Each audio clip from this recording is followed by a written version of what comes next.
For key movers in any scene, so thanks for introducing those to us. Okay, so last week we had some live music, we enjoyed it very much, and I said to the people here at Six Music, I want live music every week, and they said, you can't have it every week, because you've barely got any listeners. I said, I'm going to walk out. We had a discussion, I don't want to go into it, it's politics. Needless to say, we've got some more live music, so have a little round of applause as we welcome Gideon Conn. You must have found yourself more listeners. Well, who knows? I think that's very unlikely, but... Well, I'm sure it did. Well, we shall see. It was Johnny Flynn. Are you familiar with Johnny Flynn? No. Well, he's dynamite, and he did it. He's obviously set the bar very high for live music, Gideon. So we're expecting a lot from you. Now, so I was mentioning earlier on the show that I am endlessly seeking out new music, but I did go along to a poetry night, and I don't remember what it was called, which is rather embarrassing. And it was Where was it? It was downstairs in a bar that sort of served food. It was in London, in East London. Chancery Lane, was it? That's right. It sort of serves food downstairs and. Po Jazzy, it's called. Po Jazzy. Pardon me, I've got this little bit of chesty flow, I do apologise. And so yes, I saw you down there, and it was great, and I thought it was great to kind of get you in, and it's just sort of strange how it coincides with the fact that you've got a single coming out, which I believe is your debut single, is that right? Yeah, very first single. And are you excited about that? I am quite excited about it, yeah. How long have you been sort of doing music and all sorts? Well, I've been writing songs for quite a long time, since I was about 16, but in earnest since I was about 20, 21, which is about 5-6 years ago. 6-7 years ago. It took me a long time to discover that there were open mic nights to go to, and then from there gigs to be done, which with audiences who wanted to listen. Yeah. Before that, I'd just be sat at home playing to my friends, or playing on holiday, or playing on the bus. So wow, that would be great. I'd love to be on a bus. I made the transition, and I've been at that for 3 or 4 years now. Is that the age of 23 or the 23 bus? No, I get the 135. Oh, right, sorry. Did you genuinely ever play on a bus just to the strangers? Yeah, I mean, mostly to entertain myself, but, if there was any chance of entertaining other people as well, I'd go with that. That's I've fantastic. played in curry houses and, all sorts of places. And so, because for a lot of people who are sort of starting out and perhaps as we speak, sort of strumming their guitar instead of listening to the show, but maybe they'll listen in the future, there's a whole other sort of open mic scene, is there, where people can just go along and sort of get up and play? Well, there is in Manchester. I'm pretty sure there is in London and Liverpool and Loughborough and, everywhere, I guess. Brilliant. Town centres. Yes, absolutely. And well, let's hear a tune from you so that people kind of get a sense of what you're about, and then we'll have a chat after. So, what tune are you going to play? Is it the single? Yeah, I'm going to play my new single. It's called "I Want You Around for This Melody." Brilliant. Round of applause for Gideon Conn. Dynamite, absolute dynamite. It's a very unexpected sort of sound from you, really, because one's not expecting the sort of rap tip when you start singing. I like rap. Hey, listen, I could bust it for you right now. Please, I've got, I could give you Boom Shake the Room at the drop of a hat. So just, you're talking to a brother right here when it comes to the hip hop. But what I mean is, you've got more of a, one expects you with the guitar and the fact that you're not black. And then I don't want to be racialist, but one expects normally the hip hoppers generally, unless you've got your M&Ms, maybe the baseball cap on and so on and so on. But you've sort of incorporated it almost in a kind of spearheady type way, if you don't mind me saying. Spearhead is Michael Franti, isn't it? Right, exactly. Well, my friend Simon gave me a CD of his last week, but I haven't listened to his yet. So you've not been influenced. Because I got a new album by my friends, the Portico Quartet, so I gave that sort of priority in the car stereo, and I've not got around to Michael Franti yet. So, but I will do. But yeah. I can't remember what my question was either. No, I haven't. But I think my point was that sort of, because obviously not all your music is kind of hip hop influence, but that one in particular does obviously have that vibe to it. Yes, it certainly does. That's still not a question. I don't know why I'm going. It's the phlegm. I'm thinking I can't even have a long sentence before it just evaporates with phlegm. Hip hop influence. And was I back when I'm talking, or forward when I'm talking? I can't remember. Forward when I'm talking. Hi everybody. So listen, last week it was a triumph. What I did was, while I was interviewing Johnny, I said to my gang here, "Have you got a question for Johnny?" And they did. So let's throw something at Gideon. Harry, what have you got for him? Well, I got 2 points. First one is I loved it, but after you said that you played in a curry house, I just kept thinking about Indian food all the way through it, which was probably a bit off-putting. But not for me. I didn't notice. I was slavering a little.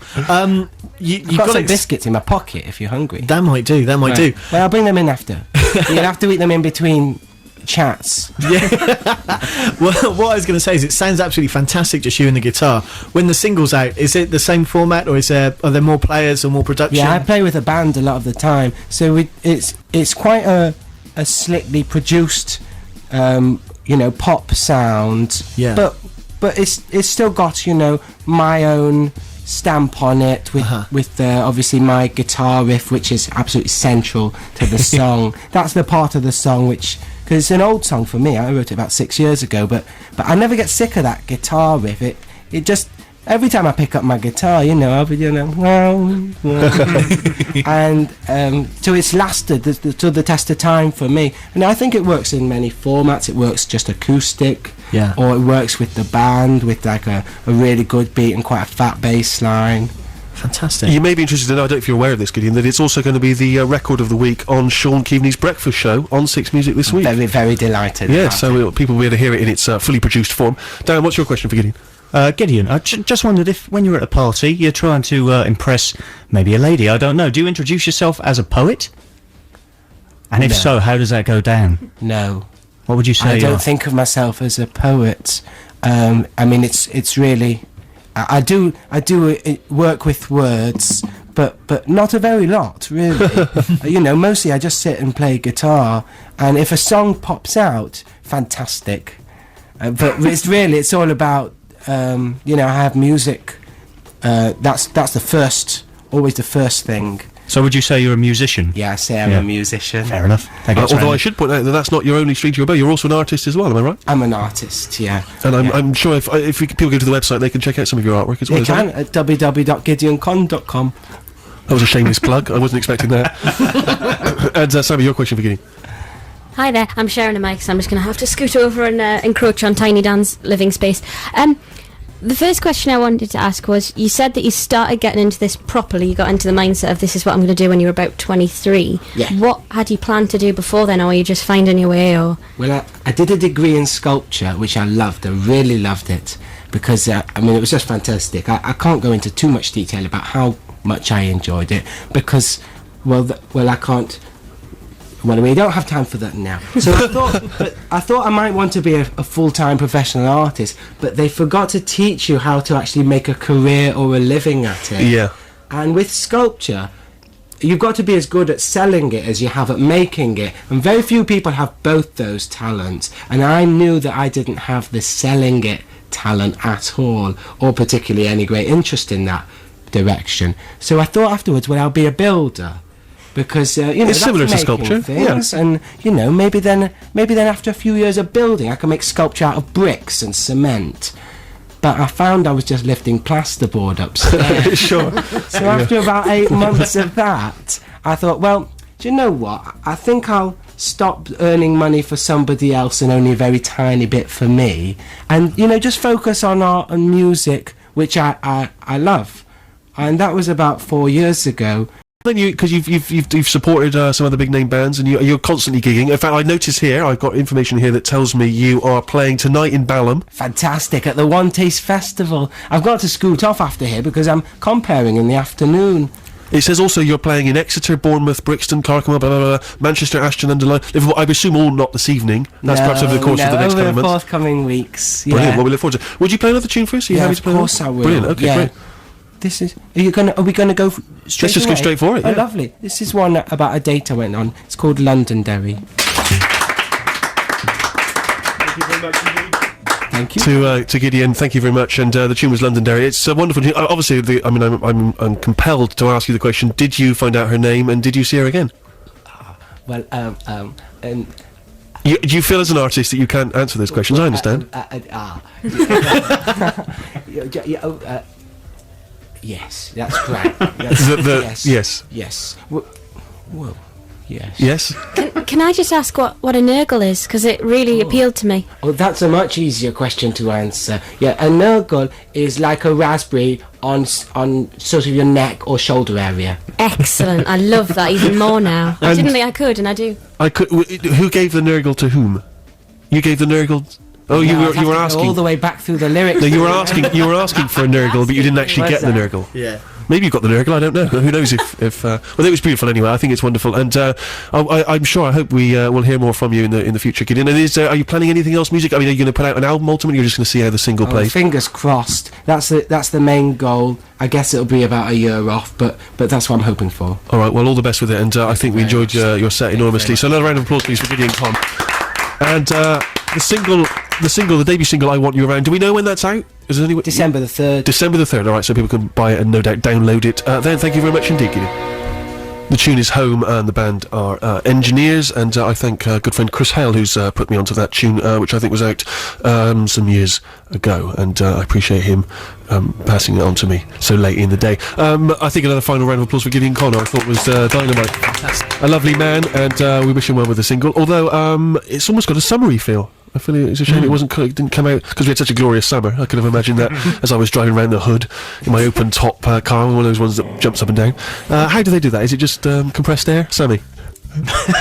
Yes. Thank you. And Harry, before we go to the news, you said you've had a couple of things coming in about my health condition. Yeah, I mean, Robert, who's a medical student at St Bart's, recommends hot lemonade. Sarah's not a doctor, she's a crash student, she says go to a doctor. Carrie's got an MA in film theory, she says hot fruit tea. A mystery texter said who suggested the dry bed, then texted back after we said what's a dry bed. They said, well, my throat cleared up after half a day in a dry bed, but still didn't explain what a dry bed was. Frustrating. Very, very frustrating. We shall see how we get on. Hopefully maybe we can even track down a doctor and they can offer some medical advice. I don't know if you guys have got any ailments or complaints you might want to get checked out as well. I know, Dan, you've had some problems in the groinal area. Yeah, well, that's ongoing. It's chronic. I don't think there's anything they can do for me now. Sure, good. Well, we appreciate that, and we'll be back after the news with further stuff. From 2004's Abattoir Blues, that's Nick Cave and the Bad Seeds, and there she goes, My Beautiful World. It's the Steve Show, BBC Six Music with me, Stephen Merchant, and time, our old enemy, is against us, and we need to crack on with Sammy's musical choice. Sammy, how's your week been? Like I say, pretty stressful, and two things happened to me where I thought, oh no. Really? Yeah. You know, then it just hits you. The worst one being, I pass through train stations quite regularly. I know you do. I see a lot of stations. Doncaster Station. Go on. Platform 4.